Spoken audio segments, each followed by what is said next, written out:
Allahu Akbar, Allahu Akbar. What is Islam? Is it Jewish? Or is it made by Muhammad? What are the origins? What's the background of the Quran? Was it written by a man in the Hijaz in Arabia?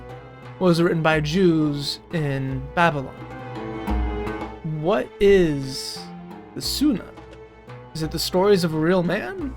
Or are they heavily influenced by Jewish understanding? Is the Quran from Allah or from the rabbis? In this series, we're going to tackle what is the true origins of Islam. Welcome to the Talmudic Dilemma.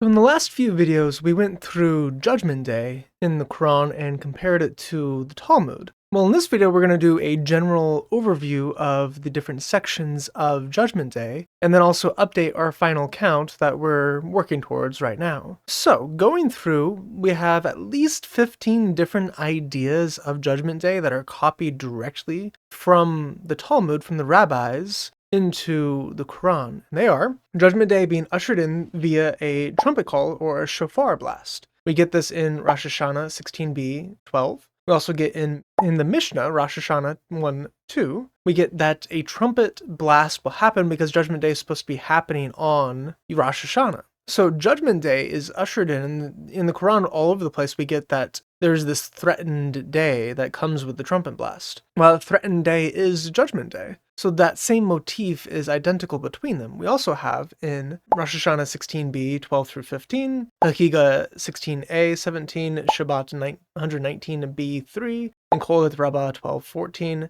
that there are angels writing the books on Judgment Day that are on our shoulders, that are noting every single thing we do, and that those books will be opened, a good book and a bad book, a left-handed and right-handed book, full of your good deeds and your bad deeds, and those will be what's used on Judgment Day, and they'll have these scales before God. He will weigh your books on the scales, and in his mercy, he will remit the worst of what you do and add to the best of what you do. All of that is deeply Talmudic. We also get that those who study or follow the book will be saved. In Avodah Zorah 2a through 3b, we have so many sections that are copied directly, as I pointed out in the last video. We get that you have to follow the book in order to be saved. You get that we are not allowed to enter into God's presence as one group, as one sect of humanity, but that every sect of humanity will be broken up into their different tribes, and will have their imams, their leaders, as the representatives who will help them be judged. So we're going to have individual judgments. We're also going to have corporal judgments, group judgments on the Day of Judgment. We also get that idols will witness against their idolaters, that they will come alive and be allowed to speak and be allowed to testify against those who claim that they were never actually worshipped. But we also get that those who deny the resurrection and who deny the Torah are kafir. They are subject to hellfire, and they will be in the blaze on the Day of Judgment. So those who deny the resurrection, those who deny Allah, those who deny the book, the Quran, the Torah, they will be in hellfire. We also get that the Quran was given to all people groups in their language, and they rejected it up until the people of the Jews. The people of the book accept it, and that they also had a mountain hovering above them as a threat to accept the book. And then the people are speaking out, well, of course they accepted the book, you threatened them with death. That's unjust, you're being a tyrant. And then God affirms, no, I'm not being a tyrant, I will never be a tyrant on the Day of Judgment. So we get the idea of God being a tyrant on the Day of Judgment, that there will be fair justice done to every person, that no person will be wronged in their judgment, all coming from the rabbinic sources in these sections. We also get, for the test, those who had never accepted the book, never heard of the book, they will be tested on Judgment Day by hellfire. And this fire in the Talmudic source is the heat of the sun, and in the Islamic source it is the fire of Gehenna. Either way, the people have to be willing to endure it and suffer the fire obediently to God in order to enter into paradise, the world to come. And those who don't, those who reject that test, are going to be put into the real fire of Gehenna.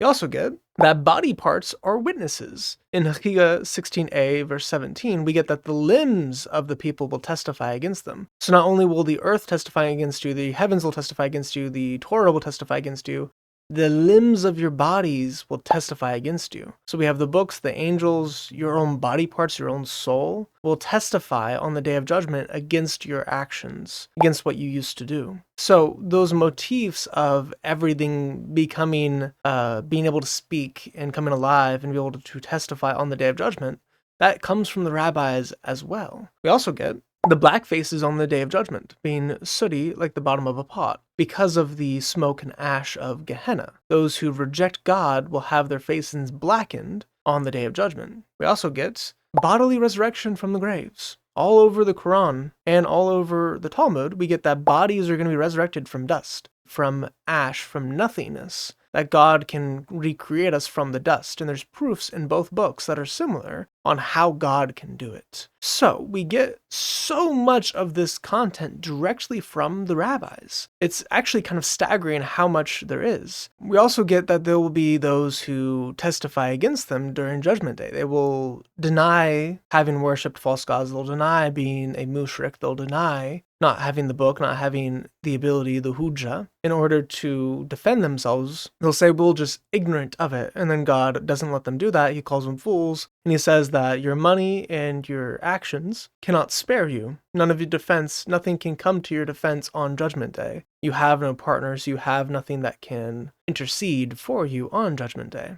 So we have similar ideas, and overall, if you take all of it together collectively, it seems like it is Sahih that this passage is taken from the rabbis, that these passages are taken from the rabbis. So my final mark on the Day of Judgment is that it is Sahih. And interestingly, this is around 361 ayah that relate to the Day of Judgment according to myislam.org. Well, that encompasses about 5.72% of the Quran. 5.79% of the Quran. And to be generous, I'm going to scale it down. So I'm going to say about 5% of that is actually taken from the Jews. I don't have the exact cross-reference yet. We're still working on that. But it's at least 200 ayah that I've found so far that do cross-reference to these places between the rabbis and the Quran and Muhammad. So we have around 5% on the Day of Judgment of the Quran is there. So already we're at 5%. And unfortunately, I didn't actually count the things that we've already done in the previous videos. So counting all of the things on shirk, on kafirs, on denial of the resurrection, denial of God and his prophet and his message, also the 5 pillars. If you add the 5 pillar contents, shirk, kafir, denial of God, the book, resurrection, if you add all of those ayah together, it is 793. So there's 793 ayah on those topics, which makes up around 12.72% of the Quran. So I have many of those already cross-referenced. I, again, don't have all of those cross-referenced, so we're going to be a little bit more conservative. If you take the raw values, it's right around 18% of the Quran is from the Jews. I'm going to round that down to, let's say, 17% so far we have found that Muhammad is copying directly from the Jews. So our bar to reach 80% is currently sitting at 17%. So that's a little update. And in the next video, we're going to go through Gehenna, not Gehenna. We're going to go through Jannah, the Garden of Eden, and some of the interesting things in the Garden of Eden that are obviously taken from the Jewish sources. So with that, we're already at around a fifth of the Quran is copied from the rabbis. As I've stated a bunch of times now, I believe it's around 80% of the Quran is copied from the rabbis in total. We're like a quarter of the way to our final count. And we still have another 5 months of these videos to come out. So it's going to be pretty easy to hit that 80% number. We're also going to go through other religions, other sources, other plagiarism that happens in the Quran in this series. But the question always remains, why? Why is it that Allah is affirming these texts, these ideas that are originating with the rabbis? Most of these do not come before 120 AD. Most of these are strictly rabbinic. Yet the Quran is affirming them, and it even says that you find these things in the Torah. But we don't find it in the Torah, we do find it in the Talmud. Why is Allah getting so much content, 17% of the Quran, wrong and twisted from the Bible's perspective? Like, oh, well, the Quran's just affirming it, but there's this basic question here. The common defense of Muslims for this is, well, the Quran is affirming what Allah actually inspired and the rest of it is corrupted. But that's circular reasoning. You're using the Quran as the criteria to show that the Quran is true. That can't be true. There needs to be an external source to verify the claim that the Quran is true. And an analogy to show you that this is bad logic is, let's imagine you have a scale on the floor and you're using it to weigh yourself. And you have one scale and you use it only that scale and you weigh yourself and okay, I am, let's say 40 kilograms or whatever the percentage is. Now I'm obviously not 40 kilograms, but let's just say that I am for a second. So let's say that scale, your entire life is telling you, hey, you're 40 kilograms. And then you go to a new place, like a doctor's office or something, you weigh yourself and their scale says, oh, you're actually 90 kilograms. And you're like, wow, that is a massive difference. Why is it so different? And then you go to a different office and you weigh yourself again. And again, it says 90 kilograms. And again, it says 90 kilograms. You use 10 different scales and 9 of the 10 scales tell you that you weigh 90 kilograms exactly. And the one that you are familiar with, the one that you were born with, says 40. Do you trust the one that you're born with that is different, or do you trust the majority that says 90 kilograms? Well, the Muslims are trusting the one that says 40 instinctively. They trust the one that is the odd man out. We have every manuscript tradition, we have church father testimony, we have Jewish testimony, we have Roman testimony. We have so many people quoting the scriptures all throughout history, and they all quote it exactly the same way. Yet the Quran gets it different. So if the Quran is the scale by which you weigh yourself, why is it that everyone else is wrong? It's an interesting question. Why are you trusting something that is the minority position when you wouldn't do that with the scale that you're weighing yourself on? Obviously, if you had 10 scales and 9 of them said the same thing, 1 of them didn't, you would assume that the 90 were accurate, or you at least make a test in order to show which of these are accurate. Muslims are not doing that. They're blindly